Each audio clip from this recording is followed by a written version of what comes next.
দর্শক দেখতে পাচ্ছেন যে উপদেষ্টা মাহফুজকে কিভাবে আক্রমণ করেছে এবং তারা কিন্তু খুবই ভয়াবহ অবস্থা করে গণধুলাই দিয়ে এই অফিসের ভিতরে। এদিকে আজ উপদেষ্টা মাহফুজকে যুক্তরাষ্ট্রে খুবই কঠিন অবস্থা করে আওয়ামী লীগ কর্মীরা। দেশের মধ্যে তুলপাড় সৃষ্টি হয় এই ঘটনাগুলো নিয়ে। অন্যদিকে শেখ হাসিনা বিজয়ের পথে দেশের এই অস্থিতিশীল পরিবেশে নিউ ইয়র্কে বাংলাদেশ কনসুলেট অফিসে ঢোকার সময় তথ্য ও সম্প্রচার উপদেষ্টা মাহফুজ আলমকে হেনস্থার চেষ্টা করা হয়েছে। সন্ধ্যায় এই ঘটনা ঘটে। ব্রিগেডিয়ার সাখাওয়াত হোসেন বলছেন যে সরাসরি কপাল লক্ষ্য করে স্নাইপার চালানো হয়েছে, এই গুলি তো পুলিশ চালায়নি, তাহলে কারা চালিয়েছে? সে কথাই তিনি আবারও সেনা কর্মকর্তাদের সমাবেশে 2025 সালে এসে 1 বছর বাদে বললেন। অনেকেই বলেছে আওয়ামী লীগ নাই, আওয়ামী লীগ ভ্যানিশ হয়ে গিয়েছে, আওয়ামী লীগের ব্যানার ধরার জন্য 2 জন লোক পাওয়া যাবে না। আওয়ামী লীগ দেখিয়ে দিয়েছে তারা কি খেলা দেখাতে জানে সঠিক সময়ে। আমেরিকার নিউ ইয়র্কে তুলকালাম কাণ্ড ঘটে গেল এবং সেই তুলকালাম কাণ্ড যারা ঘটালেন তারা আওয়ামী লীগ করেন। নিউ ইয়র্ক আওয়ামী লীগের নেতাকর্মীরা, বাংলাদেশের উপদেষ্টা মাহফুজ আলম তিনি আমেরিকায় গিয়েছেন। সেখানে তাকে ধাওয়া দেওয়া হয়, তার গাড়িতে আক্রমণ করা হয়, তাকে অবরুদ্ধ করে রাখা হয়, সভাতে হট্টগোল হয়েছে, নানা কিছু হয়েছে। সব মিলিয়ে দুপুরের পরেই রণক্ষেত্রে উত্তল ঢাকার শাহবাগ। ফজলুর রহমানের গ্রেপ্তারের দাবিতে তার বাড়ি ঘেরাও করেছে হাজারো শিক্ষার্থীরা। রীতিমতো আবারও ভয়ানকভাবে খেপে উঠল ছাত্রজনতা। ইতিমধ্যে বুঝতেই পারছেন আজকের খবরটি কতটা গুরুত্বপূর্ণ একটি খবর। বন্ধুরা চলুন ভিডিওতে আজকে আর বেশি কথা বাড়াবো না, সরাসরি আজকে আমরা চলে যাব মূল ভিডিওতে। আর সেখানে আজকে আমরা দেখবো আজকের খবরের বিস্তারিত। আমেরিকার নিউ ইয়র্কে তুলকালাম কাণ্ড ঘটে গেল এবং সেই তুলকালাম কাণ্ড যারা ঘটালেন তারা আওয়ামী লীগ করেন। নিউ ইয়র্ক আওয়ামী লীগের নেতাকর্মীরা, বাংলাদেশের উপদেষ্টা মাহফুজ আলম তিনি আমেরিকায় গিয়েছেন। সেখানে কনসাল জেনারেলের যে সদর দপ্তর সেখানে গেলে তাকে ধাওয়া দেওয়া হয়, তার গাড়িতে আক্রমণ করা হয়, তাকে অবরুদ্ধ করে রাখা হয়, সভাতে হট্টগোল হয়েছে, নানা কিছু হয়েছে। সব মিলিয়ে এক ধরনের মানে মবের সমর্থক যারা, তারা যে একসময় মবের কবলে পড়বে, যে কথাটা আমরা বারবার বলছিলাম যে মব তাদের দিকে ধেয়ে আসতে পারে একটা সময়, সেই ঘটনাটা এবার আমেরিকায় নিউ ইয়র্কে আমরা দেখলাম।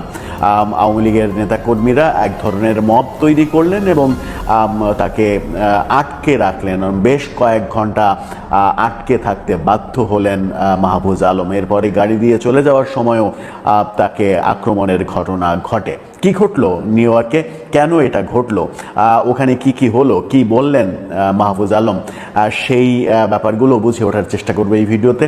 থাকবেন পলিটিক্স টিভির নিয়মিত। বলছিলাম নিউ ইয়র্কে বাংলাদেশের উপদেষ্টা মাহফুজ আলম তিনি কনসাল জেনারেলের সদর দপ্তরে গেলে সেখানে আক্রমণের ঘটনা ঘটে। আওয়ামী লীগের নেতাকর্মীরা তাকে ধাওয়া দিয়ে ভেতরে যখন তিনি আশ্রয় নেন, তারপরে আওয়ামী লীগের নেতাকর্মীরা সেটা ঘিরে রাখেন এবং সেই ঘিরে রাখার ঘটনাটা যেটা ঘটেছে সেটা হচ্ছে যে মাহফুজ আলম রাত 12টা পর্যন্ত, নিউ ইয়র্ক স্থানীয় টাইম রাত 12টা পর্যন্ত সেখানে অবরুদ্ধ হয়ে থাকেন। তারপরে তিনি পুলিশের বিশেষ প্রহরায় সেখান থেকে গাড়িতে করে চলে যেতে সমর্থ হন। একাধিক ভিডিও ভাইরাল হয়ে গেছে সামাজিক যোগাযোগ মাধ্যমে। সেই ভিডিওর কিছু অংশ আপনারা দেখলে বুঝতে পারবেন যে মানে ঘটনাটা কেমন ঘটেছিল। সেখানে সদর দপ্তর আক্রমণের ঘটনা যেমন ঘটেছে, তেমনি গাড়িতে হামলার ঘটনাও ঘটেছে। একটু দেখে নিন ভিডিওর একটু অংশ।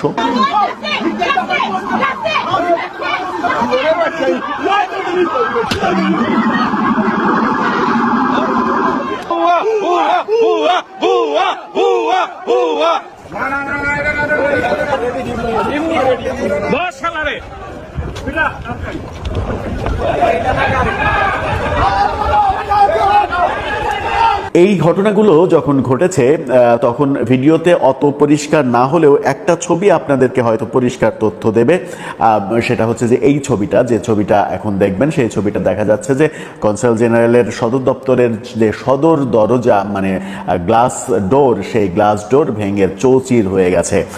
তার মানে সিম্পল কোনো ঘটনা ঘটেনি, বড় ঘটনা ঘটেছে এবং মাহফুজ আলম নিশ্চিত করেই সেখানে মবের শিকার হয়েছেন এবং এবার সেই মবটা তৈরি তৈরি করেছে আওয়ামী লীগের নেতাকর্মীরা। সেখানে তিনি রাত 12টা পর্যন্ত অবরুদ্ধ থেকেছেন এবং সেখানে যে সভাটা করেছেন সেই সভাতেও বিএনপি পন্থীদের সঙ্গে হট্টগোল তর্ক বিতর্কের ঘটনা ঘটেছে। সেখানেও একটা বাজে রকমের পরিবেশ তৈরি হয়েছে। বিএনপি নেতারা তাকে নানাভাবে প্রশ্নবিদ্ধ করছিলেন, তার বিরুদ্ধে যত অভিযোগ সেই অভিযোগগুলো বলছিলেন এবং মাহফুজ আলম যখন বলেন যে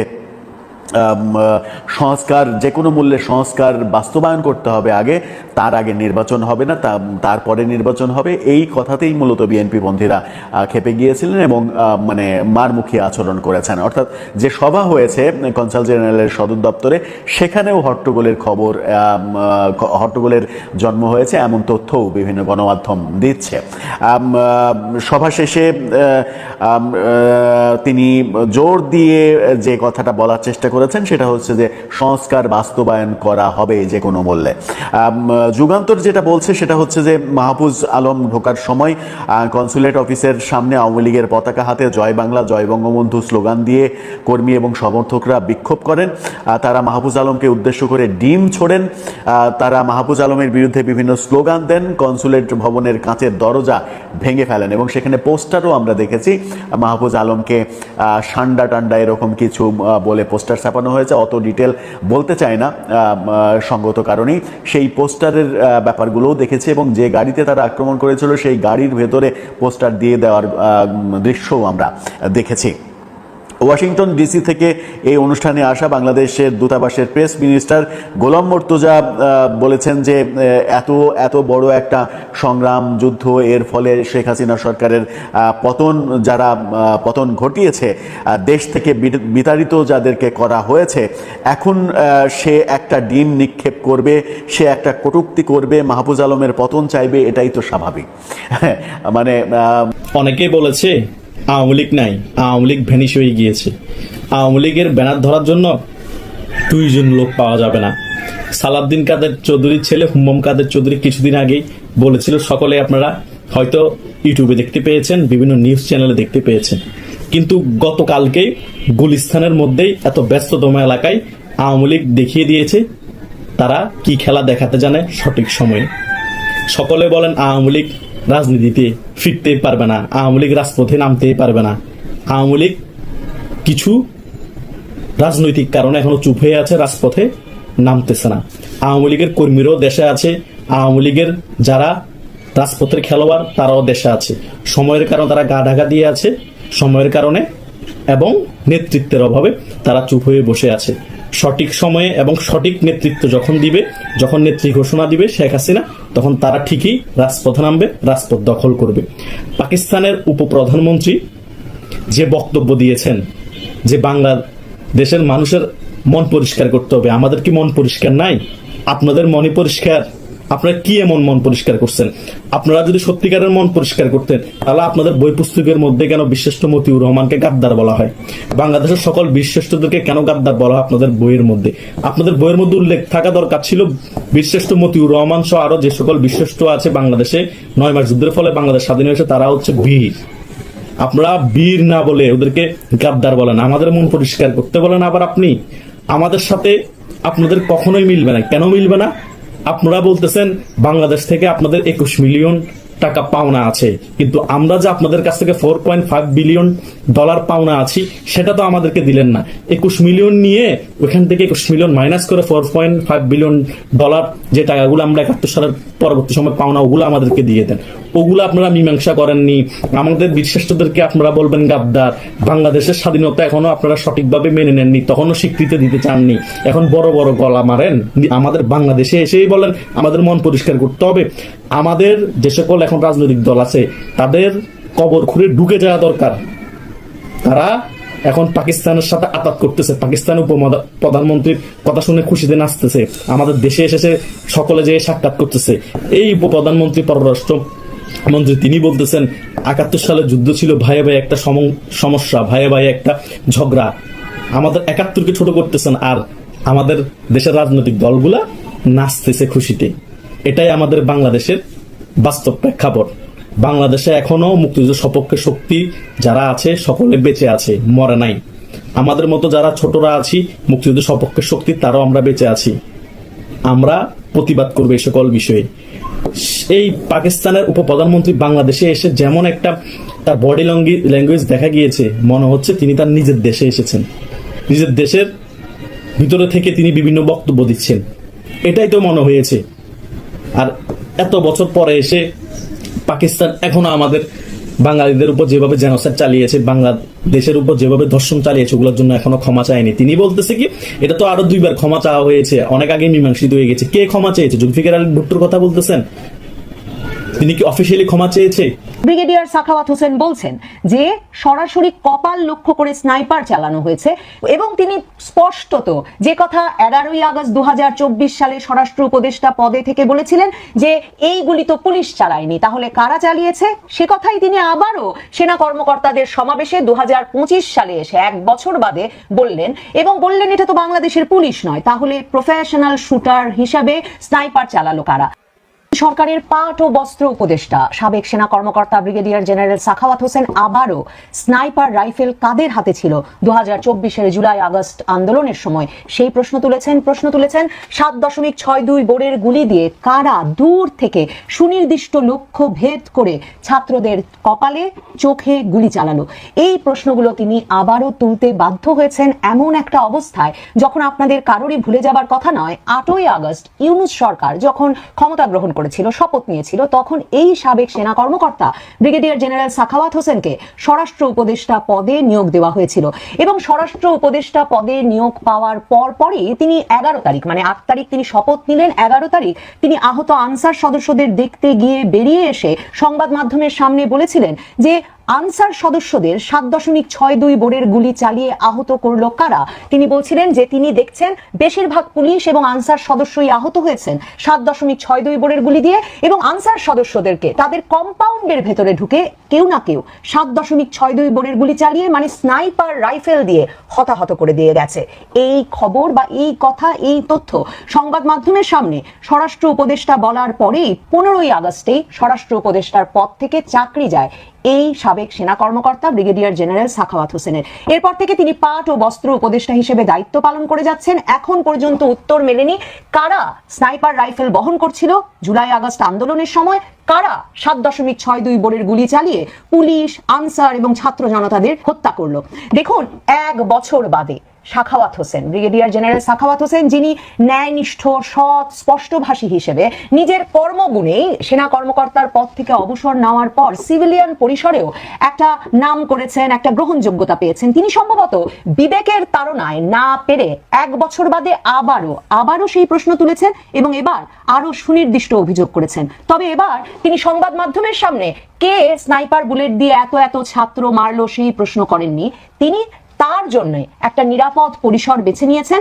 5ই আগস্টের বর্ষপূর্তি উপলক্ষে সাবেক এবং বর্তমান সেনাপ্রধানদের একটা সমাবেশে তিনি এই বক্তব্য রাখেন সামরিক কর্মকর্তাদের সামনেই যে 5ই আগস্ট সবচেয়ে বেশি ছাত্র মারা গিয়েছিল এবং তিনি সেই সব ছাত্রদের অনেকের জানাজাতে উপস্থিত হয়ে দেখেছেন এদের সবার কপাল ভেদ করে গুলি চলে গেছে এবং সবাইকে সুনির্দিষ্টভাবে প্রফেশনাল শুটাররা, এই কথাটা তিনি ব্যবহার করছেন, পেশাদার বন্দুকধারী ব্যক্তিরা দূর থেকে সরাসরি এই ছাত্রদের কপাল লক্ষ্য করে গুলি চালিয়ে এদেরকে মেরেছে। ব্রিগেডিয়ার জেনারেল সাখাওয়াত হোসেন প্রশ্ন করছেন কাদের হাতে ছিল স্নাইপার। শুনে আসি তিনি কি বলছেন সেনা কর্মকর্তাদের সমাবেশে। 5th of August, maximum snipers killed the leaders of the student leaders. They were all shot here. What it seemed, they were totally professional snipers, could not have been only the Bangladeshi police. সেনা কর্মকর্তাদের নিজেদের মধ্যে আলাপের ক্ষেত্রে প্রায়শই যেটা হয়, তারা বেশিরভাগ সময়ই প্রায় পুরো বক্তব্যই ইংরেজিতে রাখেন।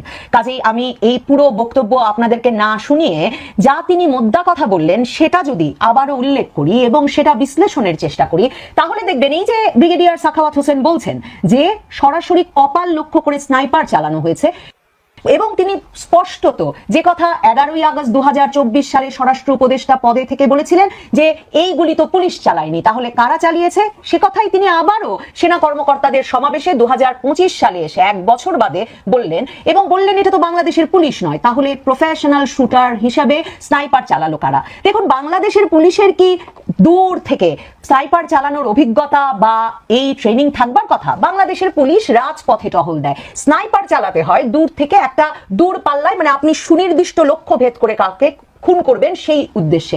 এই স্নাইপার রাইফেল কেনই বা পুলিশের প্রশিক্ষণে থাকবে, আর কেনই বা শত শত হাজার হাজার পুলিশ সদস্যকে এই ট্রেনিং দিয়ে রাজপথে ছেড়ে দেওয়া হবে আর তাদের হাতে স্নাইপার থাকবে? এই কথাগুলো যে বিশ্বাসযোগ্য নয় সেটা সাবেক সেনা কর্মকর্তা যেমন বোঝে সেনাবাহিনী। সেনা কর্মকর্তা এরপর আরো বিস্ফোরক তথ্য দিয়েছেন।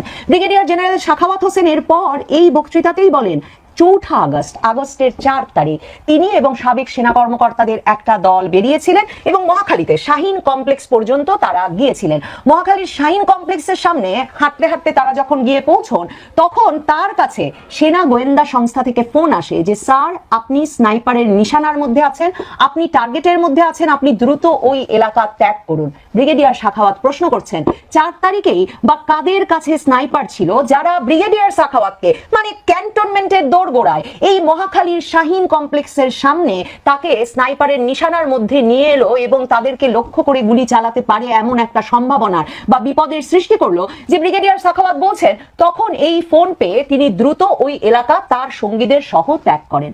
ব্রিগেডিয়ার সাখাওয়াত সেজন্যই বলছেন, এ কারণে আমি ফার্স্ট ইনস্ট্যান্সেই মানে প্রথম সুযোগ পেয়েই স্নাইপার রাইফেল এবং প্রফেশনাল শুটাররা কোথা থেকে এসেছিল, পেশাদার অস্ত্রধারী প্রশিক্ষিত অস্ত্রধারীরা কোথা থেকে এসেছিল, স্নাইপার কি করে সিভিলিয়ানদের হাতে ঢুকলো, এই প্রশ্নগুলো স্বরাষ্ট্র উপদেষ্টার দায়িত্ব পেয়ে প্রথম সুযোগেই করেছিলাম। এরপর তিনি তার সাবেক সহকর্মীদের বর্তমান সহকর্মীদের উদ্দেশ্যে একরকমের হতাশ হয়ে বলেন, যাই হোক, তদন্ত এখনো হয়নি, এ বিষয়ে কোনো এনকোয়ারি এখন পর্যন্ত হয়নি।